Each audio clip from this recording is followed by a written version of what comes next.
What if I told you that a single message could cost you everything? Your savings, your dignity, your entire future. Welcome back to True Crime Vault, where we uncover the stories that shake us to our core. Today's case, well, it's going to make you think twice before opening that next friend request. Imagine this. You're 49 years old. Your husband of 22 years just died.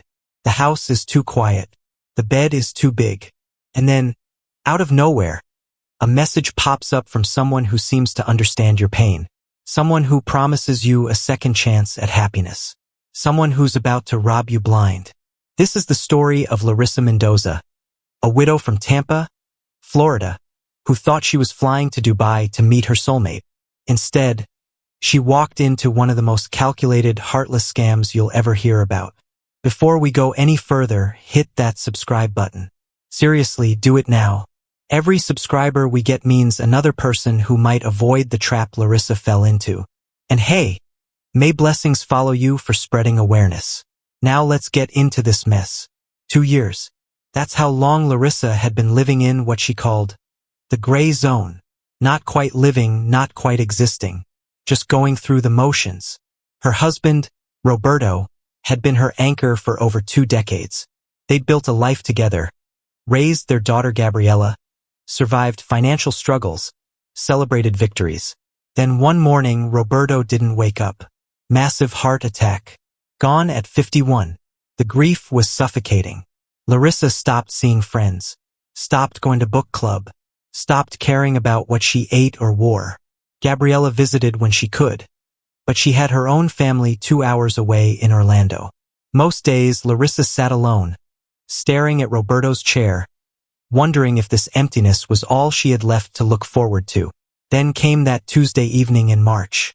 Larissa was scrolling through a support group for widows on social media, half-reading posts about coping mechanisms and memorial ideas. That's when she saw him. His name was Damir Kalfani. At least, that's what his profile said. The photo showed a distinguished man in his early 50s, silver hair, warm smile, standing in front of what looked like the Burj Khalifa. His post was simple but effective. Life is too precious to spend it alone. Even in loss, we must find the courage to open our hearts again. Something about those words cut through Larissa's fog. Before she could second-guess herself, she hit the message button. Here's what you need to understand about romance scammers. They're not amateurs. They're professionals. They study psychology. They know exactly what buttons to push, what words to use, what timing creates the perfect emotional storm. Damir's first message to Larissa? Pure artistry. I hope this doesn't seem forward, but I couldn't help noticing your post about your late husband. The love in your words. It reminded me of what I lost. My wife passed 3 years ago, and some days the silence is deafening. I see that same strength in you. Let me ask you something. When was the last time someone told you they saw strength in your pain? Not pity. Not sympathy. Strength. For Larissa, who'd felt invisible for 2 years, those words were oxygen. They started messaging daily, then twice daily, then hourly. Damir painted himself as a successful real estate developer in Dubai, a widower raising his teenage son alone, someone who understood loss but still believed in love. He shared photos of sunsets over the Persian Gulf, his office with floor-to-ceiling windows overlooking the city, expensive cars he claimed were his. And here's the thing, Larissa wasn't stupid. She was educated.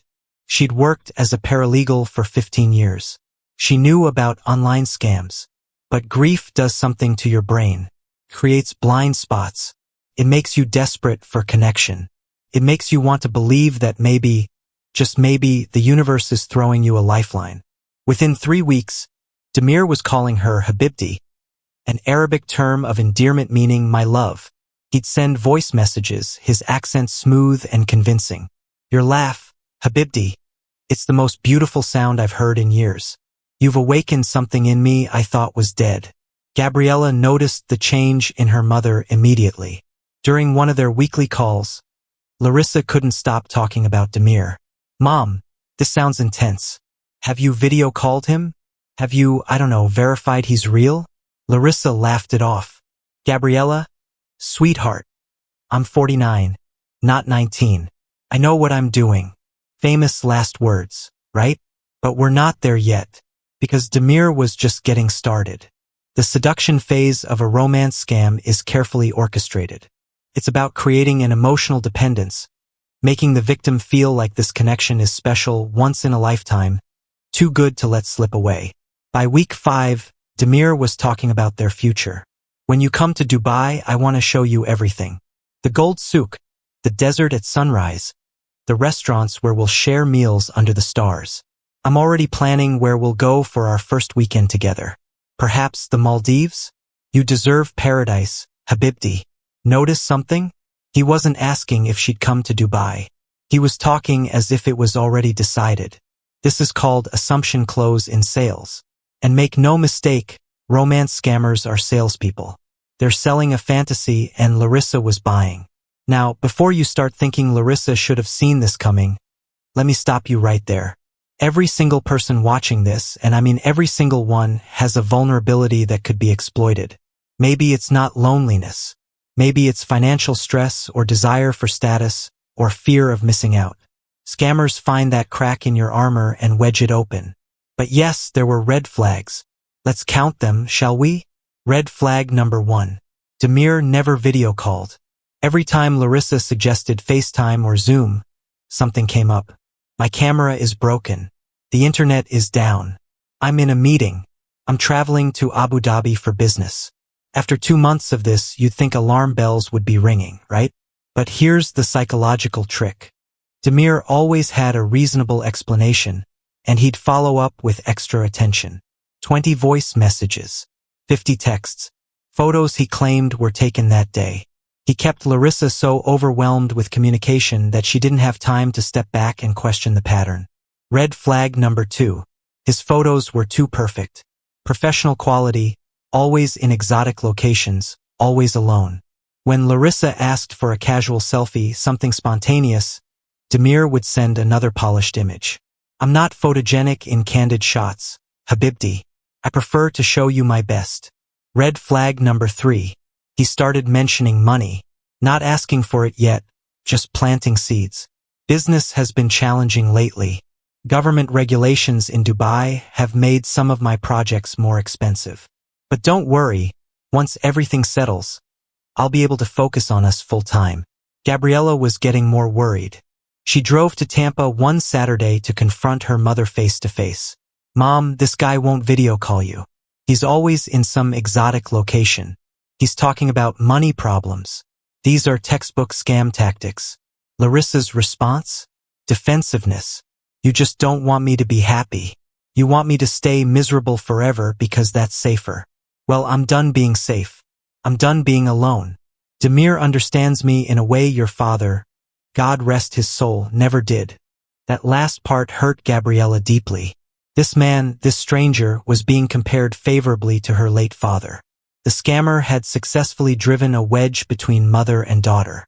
Classic isolation technique. But Demir wasn't done setting his trap. Not by a long shot. The request started small.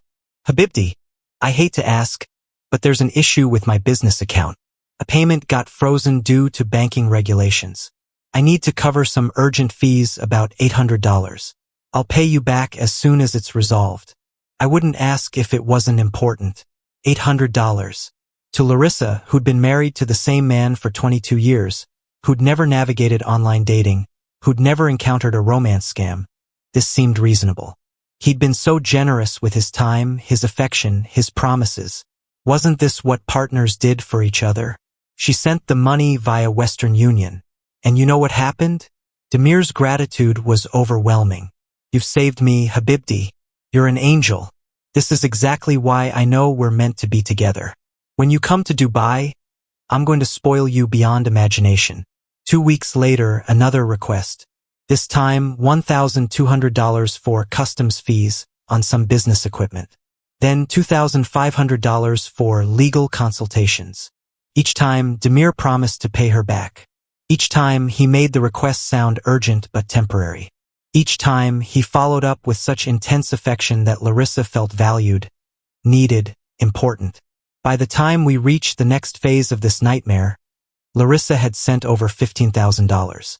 Her savings account, the one she and Roberto had built together for retirement, was hemorrhaging money. And the worst part? She was about to send a lot more. For months into their relationship, Demir made the proposal. Habibti, I can't wait any longer. I need you here with me in Dubai. Book a flight. Come see me. Let's start our life together. Larissa's heart soared. This was it. The moment she'd been dreaming about. She immediately started looking at flights, hotels, what to pack. Her first international trip in a decade. And it was to meet the man who'd rescued her from grief. Gabriella tried one more time to stop her. She showed up at Larissa's house with printed articles about romance scams, FBI warnings, testimonials from other victims. Mom, please, just look at these. This is exactly what's happening to you. Larissa barely glanced at the papers. You're jealous. You can't stand seeing me happy. I'm going to Dubai, and when I come back married to a wonderful man, you're going to feel terrible about this. Married? Gabriella's stomach dropped. Mom, you've never even seen this man's face in real time. You've sent him thousands of dollars. Please, I'm begging you, don't get on that plane. But Larissa had already made up her mind. The tickets were booked. Economy class, because Demir had apologized profusely that he couldn't send her money for business class due to those pesky banking freezes. I'll make it up to you when you arrive, Habibti. Promise. Then came the escalation. 3 days before her flight, Demir sent an urgent message. Habibti, there's a problem. The government requires additional documentation fees for your entry visa. The standard procedure, but it must be paid up front. $8,500. Larissa hesitated. That was a significant chunk of what remained in her savings. But Demir's next message sealed the deal. Without this, they won't let you into the country. You'll be turned away at the airport. Please, Habibti, trust me. This is the last obstacle between us and our future together. She wired the money. Then another $3,200 for processing expedites 2 days later. Then $1,800 the morning of her flight for customs clearance. By the time Larissa boarded that plane to Dubai, she'd sent Demir over $32,000. Her retirement savings, the life insurance payout from Roberto's death, money she'd squirreled away for emergencies, all gone. But in her mind, it was an investment in their future together. Gabriella stood at the airport, tears streaming down her face, watching her mother go through security. She had a terrible feeling she'd never see that money again. What she didn't know was that it would be much, much worse than that. The flight to Dubai took 16 hours with a layover in London. Larissa barely slept. She was too excited, too nervous, too busy imagining what Demir would look like in person, how he'd hold her, what their first kiss would feel like. She'd worn her best dress, the navy blue one that Roberto had always said brought out her eyes. She'd gotten her hair done the day before. She wanted to look perfect for Demir. The plane touched down at Dubai International Airport at 6:47 a.m. local time. Larissa's hands trembled as she gathered her carry-on. This was it. After 4 months of messages, voice notes, promises, and dreams, she was about to meet the man who'd brought color back into her gray world. She walked through customs, expecting to see Demir waiting with flowers, maybe a sign with her name, that warm smile from his photos. Instead, she found a young man in jeans and a polo shirt holding a handwritten card that said, Mendoza. Excuse me, are you here for Larissa Mendoza? The young man nodded. Yes, ma'am. Mr. Calfani sent me to collect you. He's finishing an important business meeting, but we'll see you very soon. Larissa's excitement dimmed slightly. She'd imagined Demir would be there personally. But okay, he was a busy man. She understood. Where are we going? The Ritz-Carlton, ma'am. Mr. Calfani has arranged a beautiful suite for you. The Ritz-Carlton. Okay, that sounded promising. Larissa followed the driver to a modest sedan, nothing like the luxury vehicles Demir had shown her in photos, and they headed into the city. Dubai was stunning. The skyscrapers, the cleanliness, the sheer modernity of it all took Larissa's breath away. Maybe this was real. Maybe her fairy tale was just beginning. The hotel when they arrived was nice. Not the Ritz-Carlton, despite what the driver had said. It was a decent business hotel, probably 3 stars, with a small lobby and a tired-looking receptionist. Larissa's unease grew. The driver handed her a key card. "Mr. Calfani will contact you shortly. Please make yourself comfortable." And then he left. Just like that. Larissa stood in the lobby, jet-lagged and confused, watching him disappear through the revolving doors. She went up to her room. It was clean but basic. A queen bed, a small desk, a window overlooking a parking lot. This wasn't the luxury suite Demir had promised. This wasn't even close. Larissa immediately messaged him. "I'm here. Where are you?" An hour passed. No response. She called. Straight to voicemail. She messaged again. "Demir, I'm worried. Please call me." 2 hours. 3 hours. 6 hours. Larissa sat on the edge of that bed, staring at her phone, feeling her excitement curdle into something else. Something that tasted like fear. When Demir finally responded, it was past 4 p.m. "Habibti, I'm so sorry. There was an emergency meeting with government officials about one of my projects. I couldn't step away, but I'm thinking of you constantly. Tomorrow, I promise. Tomorrow we'll finally be together." Tomorrow came. Demir didn't. Another emergency. Another meeting. Another apology. Larissa spent the day wandering the hotel, too afraid to venture into the city alone, too confused to know what to do. On day 3, Gabriella called. "Mom, are you okay? Have you met him yet?" Larissa lied. "Yes, everything's wonderful. He's been so busy, but we've had some beautiful moments together." The truth? She hadn't seen Demir at all. Not even a glimpse. And the money in her checking account, the emergency cash she'd brought for the trip, was running low. The hotel wasn't cheap, and meals were expensive. On day 4, Demir sent the message that would change everything. "Habibti, I need your help.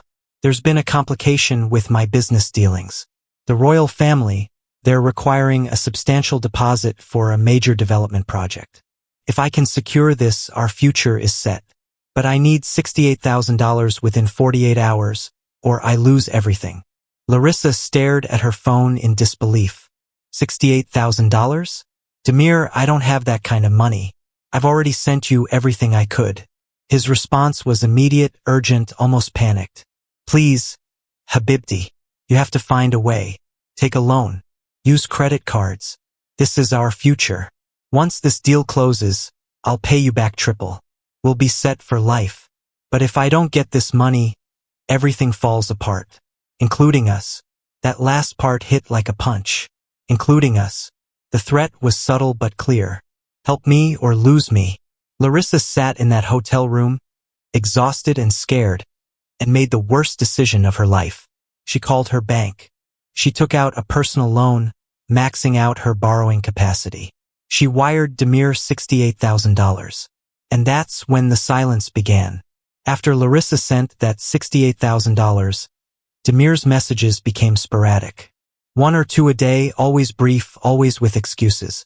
"The deal is taking longer than expected. The government is being difficult. Just a little more patience, Habibti." But he stopped sending voice notes, stopped calling, stopped making plans to meet. It was like watching someone fade away in real time. Larissa, alone in that hotel room, started doing something she should have done months ago. She started investigating. She reverse image searched Demir's photos. Every single one came back with hits. Stock photos. Images from a Moroccan businessman's Instagram. Pictures from a luxury lifestyle blog. Not a single photo was actually of the man she'd been talking to. Her hands shook as the truth crashed down on her. The profile, the business, the promises, none of it was real. Demir Calfani didn't exist. She tried calling him. Disconnected. She tried messaging on 3 different platforms. Read, but no response. She even went to the address he'd once mentioned as his office building. The receptionist looked at her like she was insane. "There's no one here by that name, ma'am." Larissa stumbled back to her hotel, her chest tight, her vision blurring. Over $100,000. That's how much she'd sent him. Her life savings. Roberto's life insurance. The loan she'd just taken out. Gone. All of it gone. She collapsed on the bathroom floor and sobbed. Not just for the money, but for the humiliation, the stupidity, the realization that she'd been played like a fiddle. That every sweet word, every promise, every moment of connection had been manufactured by a predator who saw her grief and exploited it. But here's the thing about hitting rock bottom. Sometimes it forces you to do what you should have done from the start. Ask for help. Larissa called Gabriella. And this time, she told her daughter everything. Mom, oh my God. Okay, we're gonna fix this. First, you need to go to the U.S. consulate. Right now. Today. The U.S. consulate in Dubai was a fortress of security and bureaucracy. Larissa sat across from a consular officer named Patricia Chan, a woman in her 40s with kind eyes and an expression that said she'd heard the story too many times. Ms. Mendoza, I need you to understand something. What happened to you, it's not your fault. These scammers, they're professionals. They target vulnerable people and they're very, very good at what they do. Larissa wiped her eyes. Can you help me get the money back? Patricia's expression softened with sympathy. I wish I could tell you yes. But the reality is, once money is wired internationally in these scams, it's nearly impossible to recover. It's been moved through multiple accounts, probably across several countries, within hours of you sending it. So it's just gone? Everything? Patricia nodded slowly. I'm afraid so. We can file reports with the FBI's Internet Crime Complaint Center with Interpol, but I have to be honest with you, the chances of recovery are extremely slim. These operations, they're sophisticated. They use fake identities, untraceable communication methods, cryptocurrency. By the time we track one account, the money's already been laundered through 5 others. Larissa felt like she was drowning. What do I do now? Patricia pulled out a folder. First, we get you home safely. Second, we document everything for law enforcement. Third, you start the process of rebuilding. And Ms. Mendoza, you're not alone. There are support groups, resources, people who've been through this and come out the other side. As Larissa left the consulate, she felt empty. Not just financially, but emotionally. The man she'd loved, the future she'd dreamed of, the hope she'd clung to, all of it was a lie. She'd flown halfway around the world to meet a ghost. That night, lying in her hotel room, Larissa did something she hadn't done since Roberto died. She prayed. Not for the money back, she knew that was gone, but for the strength to face what came next.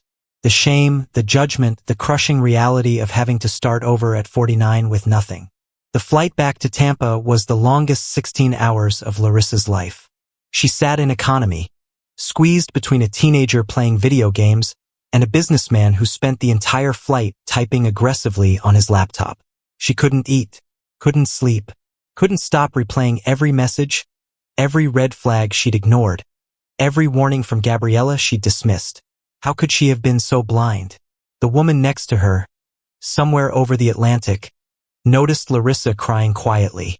Are you okay? Larissa almost said yes, almost put on the mask she'd worn for so long. But she was too tired to pretend. I just lost everything to an online scam. I flew to Dubai to meet a man who doesn't exist. The woman's expression shifted from concern to recognition. Oh honey, was it a romance scam? Larissa nodded, embarrassed. You've heard of them? Heard of them? My sister lost $45,000 to one last year. Guy claimed to be an oil rig worker in the North Sea. She sent him money for a supposed emergency, and poof, he vanished. Did she get the money back? The woman shook her head. No, but she got herself back. Took a while, but she's okay now. You will be too. Something about that simple statement, you will be too, cracked something open in Larissa.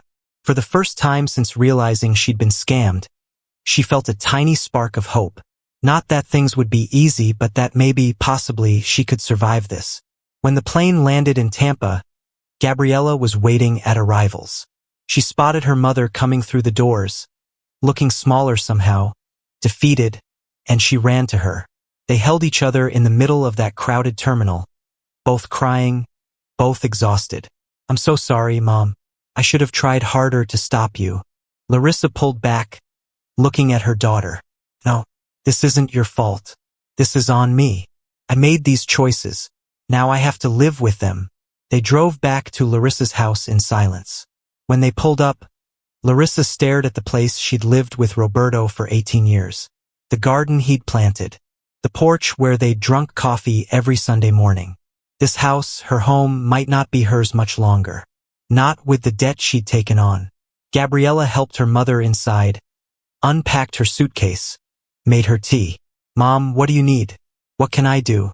Larissa sat at her kitchen table, the same table where she'd read Demir's messages with butterflies in her stomach. "I need to figure out how to tell people what happened.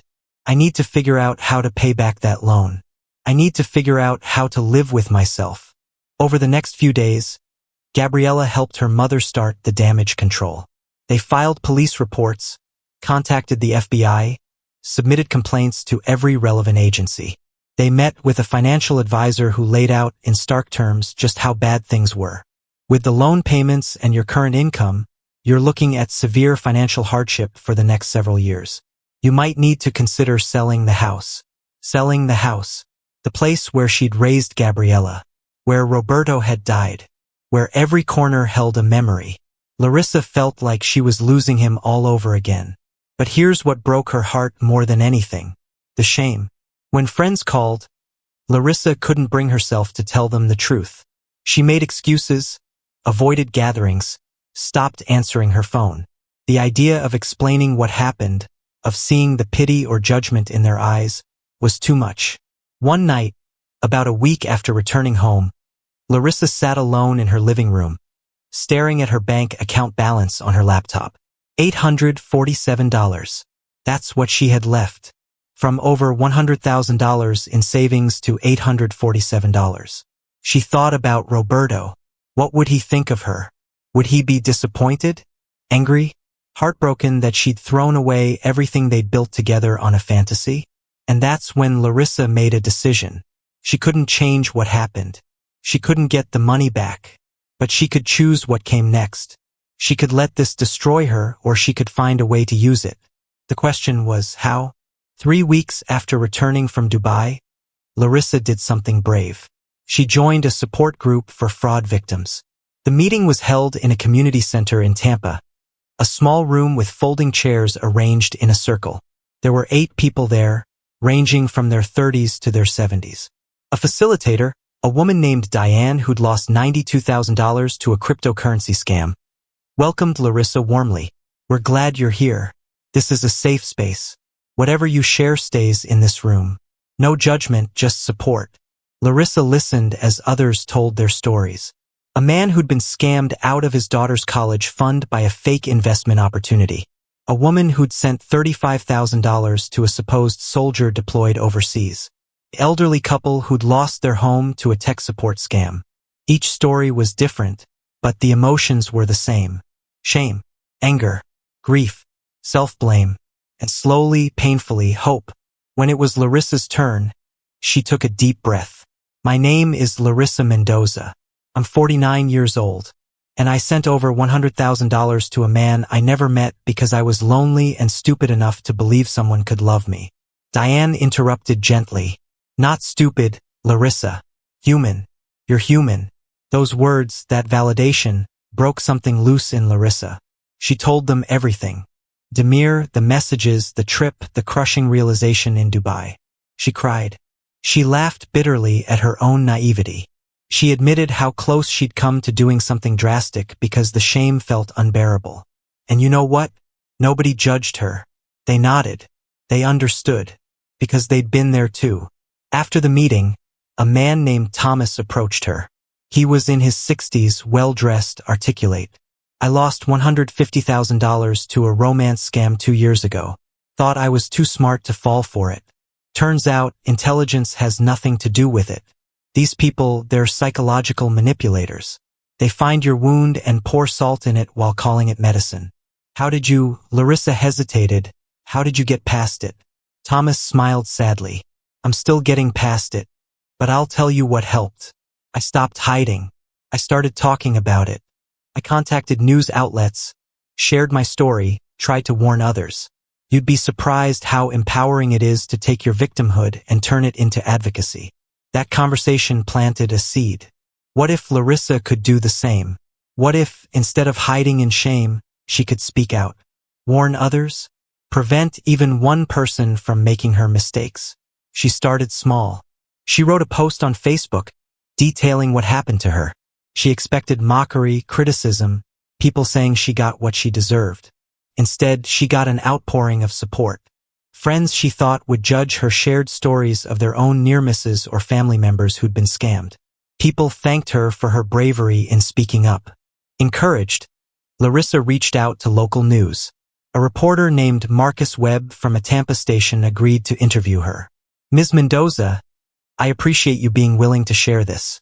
A lot of victims don't speak out because of the stigma. The interview aired on the evening news.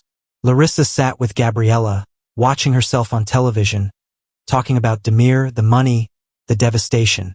It was surreal and terrifying. But when her phone started buzzing with messages from other scam victims thanking her, asking for advice, sharing their own stories, Larissa realized Thomas was right. There was power in refusing to be silent. A week later, Larissa received an email that changed everything. It was from the FBI's Miami field office. An agent named Sarah Kowalski wanted to speak with her about her case.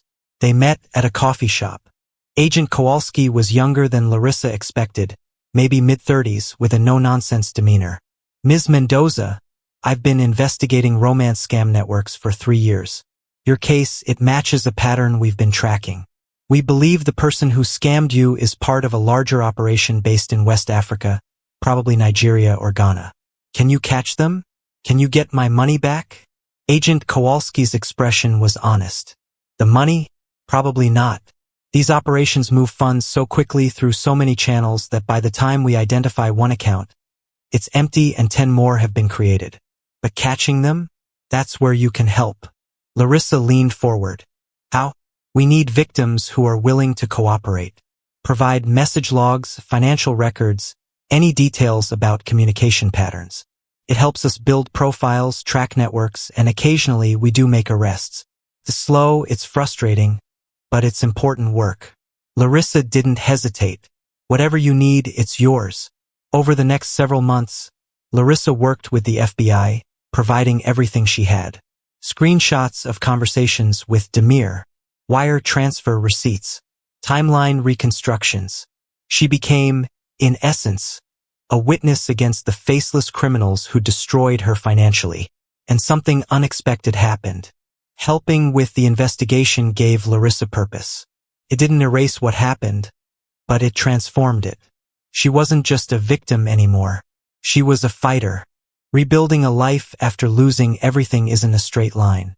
It's messy, painful, full of setbacks and small victories that sometimes feel meaningless in the face of overwhelming loss. Larissa had to make hard decisions.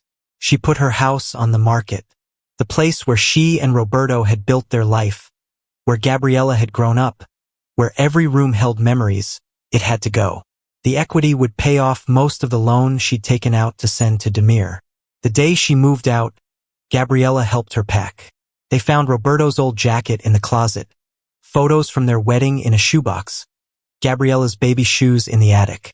Every item was a reminder of what Larissa was losing, not because of the scam itself, but because she'd let grief make her vulnerable to it. Mom, Gabriella said softly, holding up a framed photo of her parents on their 20th anniversary. Are you okay? Larissa looked around the empty living room. Okay. No, but I will be. Eventually, she moved into a small 2-bedroom apartment on the other side of Tampa. It wasn't much, bare walls, thin carpets, noisy neighbors, but it was affordable. Larissa got a second job, working retail on weekends to supplement her paralegal income and make the loan payments. Some days were harder than others. There were moments when Larissa would see couples her age, happy and comfortable, and she'd feel a rage so intense it scared her. Why did this happen to me? Why did I have to be the lonely widow who fell for a scam? But she kept going to the support group, kept working with the FBI, kept sharing her story whenever someone would listen. And slowly, incrementally, things started to shift. A local community college asked her to speak to students about online safety. A women's organization invited her to their conference to discuss elder fraud. A podcast focused on scam awareness reached out for an interview. Larissa Mendoza, who'd spent months hiding in shame, became Larissa Mendoza, the woman who refused to let her victimization be the end of her story. The breakthrough came about 8 months after Dubai. Larissa received a call from Agent Kowalski. "Ms. Mendoza, I have news. We've made arrests." "What?" "The operation that scammed you, we tracked it to Lagos, Nigeria. Working with Nigerian law enforcement, we arrested 4 individuals involved in running romance scams targeting American victims. Your case, your cooperation, it was instrumental in building our case." Larissa sat down, her legs suddenly weak. "Did they have my money?" Agent Kowalski paused. "Some assets were seized, but most of the money is gone. However, you should know that these arrests likely prevented dozens of other people from being victimized. Your willingness to come forward, to work with us, it made a real difference." It wasn't the answer Larissa wanted. She'd never get her money back. The house was still gone. The debt was still crushing. But knowing that her pain might have spared someone else, that mattered. Around the 1-year mark, Larissa started a blog. She called it Second Chances After Scams. She wrote about her experience, offered advice for identifying red flags, provided resources for victims. The blog was simple, nothing fancy, but it connected with people. One email she received particularly moved her. "Dear Larissa, I almost fell for a romance scam. A man contacted me after my divorce, said all the right things, and started asking for money. But I remembered your story from the news. I did a reverse image search. His photos were fake. You saved me from making a terrible mistake. Thank you for being brave enough to share." Larissa read that email 3 times, tears streaming down her face. Maybe this was why she'd gone through hell. Not to get her money back, not to achieve some Hollywood ending, but to be the warning sign someone else needed. Gabriella noticed the change in her mother. "You seem lighter, Mom. Still sad sometimes, but lighter." Larissa smiled. "I think I'm learning that what happened to me doesn't have to define me. It's part of my story, but it's not the whole story. Does that make sense?" Perfect sense. But there was one more step Larissa needed to take. One more person she needed to confront. Herself. 2 years after Dubai, Larissa Mendoza stood in front of a conference room full of people at a fraud prevention summit in Orlando. She'd been invited to speak about romance scams, to share her expertise, her experience, her hard-won wisdom. She looked out at the audience. Young people, old people, professionals, retirees, people from every walk of life. And she began. "My name is Larissa Mendoza. I'm 51 years old, and I'm going to tell you about the time I lost over $100,000 to a man who never existed." She told them everything. No sugarcoating, no minimizing, no excuses. She told them about her grief, her loneliness, Demir's manipulation, the trip to Dubai, the crushing realization. She showed them the messages, the photos, the timeline of how she'd been groomed and exploited. And then she told them what she'd learned. Romance scammers prey on fundamental human needs. Connection, love, hope. They exploit our desire to be seen, to be valued, to matter to someone. That's not a weakness. That's being human. The weakness isn't in wanting love. The weakness is in the people who exploit that want for profit. She talked about the red flags. Refusal to video chat. Requests for money. Moving too fast emotionally. Professions of love before meeting in person. Photos that seem too perfect. Stories that don't quite add up. But more importantly, she talked about recovery. Because this isn't just about preventing scams. It's about what happens after. The shame, the self-blame, the isolation. I spent months thinking I was stupid, that I deserved what happened. But I didn't. None of us deserve to be manipulated and stolen from. After her presentation, people lined up to talk to her. Some wanted advice. Some wanted to share their own stories. One woman, probably in her 60s, gripped Larissa's hand tightly. "I was about to send money to someone I met online. Your story, it made me stop and think. Thank you. You saved me." That evening, Larissa sat with Gabriella at a restaurant near the conference hotel. Her daughter raised a glass. "To you, Mom. I'm proud of you." Larissa clinked her glass. "I'm proud of me too. Took a while, but I got there." The money was never recovered.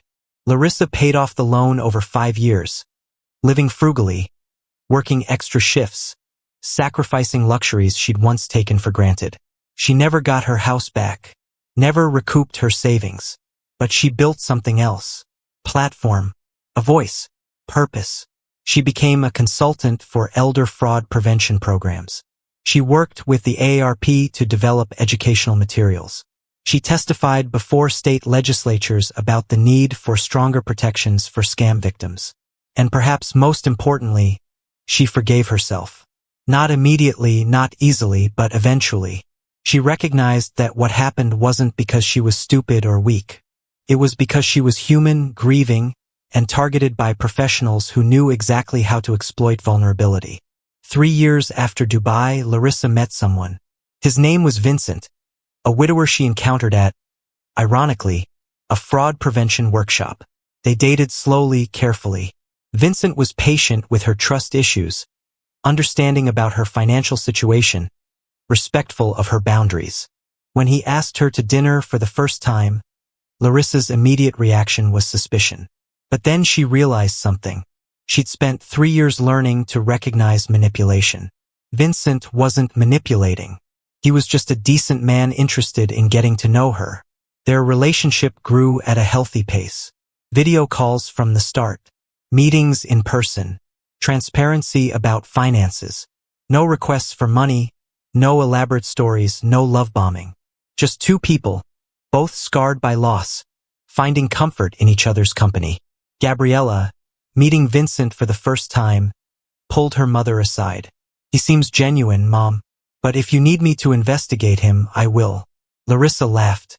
I already did. Background check, social media deep dives, the works. He's real. And I think maybe I'm ready to trust again. Carefully, but ready. As I wrap up Larissa's story, I want you to think about something. Right now, someone you know might be getting messages from a scammer. Your parent, your friend, your neighbor, someone who's lonely or grieving or just looking for connection. The signs are often there. Too much too fast. Reluctance to meet in person. Requests for money. Stories that sound rehearsed. If you see these red flags in someone's online relationship, speak up. Yes, they might get defensive. Yes, they might push back. But you could save them from devastation. Larissa lost over $100,000, but she gained something unexpected. Purpose, strength, and a mission to ensure others don't walk the same path. Her story isn't about stupidity. It's about the human capacity for hope and how predators exploit that. If you or someone you know has been victimized by a romance scam, you're not alone. Organizations like the FBI's IC3, AARP's Fraud Watch Network, and local support groups exist to help. Report it. Talk about it. Don't let shame keep you silent. And to those of you who made it to the end of this story, thank you. Share this video. Subscribe to True Crime Vault. Every person who learns to recognize these scams is one less victim for these predators to target. And hey, for taking the time to watch and learn, may you and yours be protected and blessed. Larissa Mendoza isn't defined by what was done to her. She's defined by what she did after. And that, more than any amount of recovered money, is true victory. Stay safe out there. Stay skeptical. And remember, if something feels too good to be true, it probably is. This has been True Crime Vault. Until next time.